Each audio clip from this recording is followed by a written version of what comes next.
Wonder what time it is?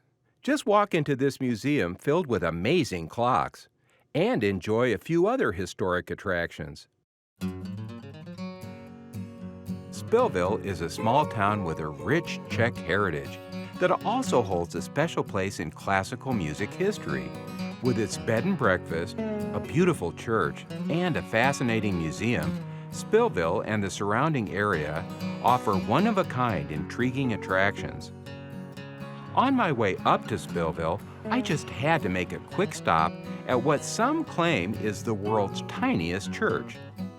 Dedicated in 1886, St. Anthony of Padua Chapel is presented as the smallest church in the world.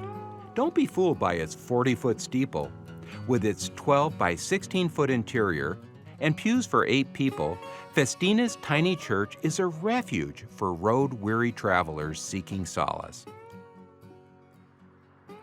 The Bily Clocks Museum and Antonin Dvorak exhibit has been a favorite attraction in Spillville for many years. Every winter for more than 50 years, when they weren't farming, Czech bachelor brothers Frank and Joseph Bily passed the time carving clocks. Their huge, intricate masterpieces featured fully automated wooden figures and built-in music boxes, and they're still ticking and chiming today.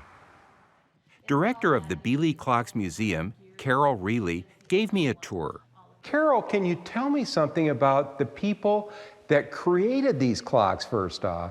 Well, Frank and Joseph Bily are 2 bachelor brothers who in their spare time in the winter months decided to carve clocks. They never sold any or gave any away at all.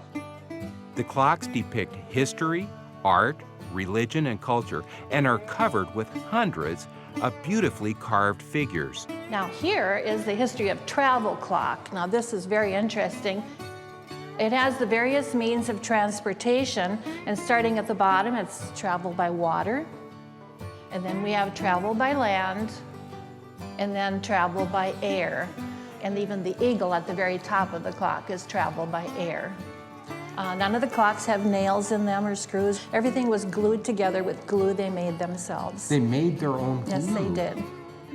Now there's a beauty off to that side. Tell me about it right here. Well, this is the Grand Tower clock. It's one of their scrollwork design clocks that they used a jigsaw that looks like a sewing machine. It was very difficult work. They did 7 of this style clock and then they changed to their hand carving. They have beautiful inlay in here that just really is like part of the wood, and the beautiful rounded corners. And I understand that they didn't really travel that far from the Spillville area. No, they never left town more than 35 miles in any direction, and you can go out of town 4 ways here. In their entire lives? In their entire lives. Amazing. Now, I understand a rather famous person had his eye on that clock. Tell me the story. Henry Ford sent scouts around to find anything with a clock or a music box in. This had both. The scouts couldn't get anywhere with the brothers, and so Henry Ford came himself, and they wouldn't sell it. They said if anyone wants to see this clock, they would like them to come to Spillville. But I understand Henry Ford was willing to make quite an offer. He was. He was going to offer them $1 million. He did offer them $1 million. Unbelievable. And truly, the brothers were not in it for the money if they turned down $1 million. No, they weren't. It was all for their family.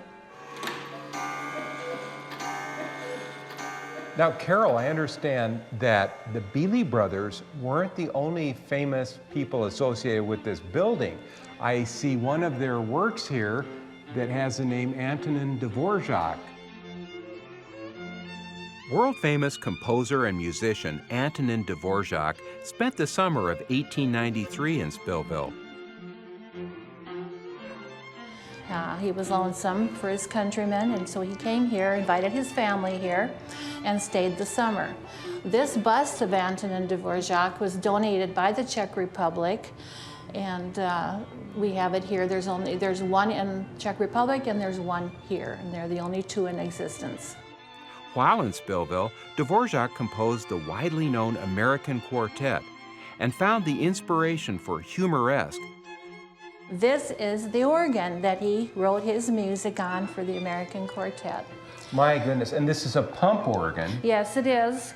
And he played it and said it sounded better through the windows of the houses in Spillville than it ever did from any stage. It's said that the morning after he arrived in Spillville, he headed to the site of Riverside Park along the Turkey River to commune with nature, enjoy the sound of birds, and feast his eyes on the beauties of the region. And I understand he was a pretty passionate organist. He was. He almost knocked the women right off the seats, he said. According to Carol, Dvorak played the organ every day at St. Wenceslas Church. I decided that I needed to visit St. Wenceslas. The oldest Czech Catholic church in the United States, St. Wenceslas was built by the settlers who immigrated to the area. The church was completed in 1860, and the original pipe organ Dvorak played, installed in 1876, still remains. For me, it's been an enriching day, experiencing some unique Iowa history in a uniquely Iowa setting.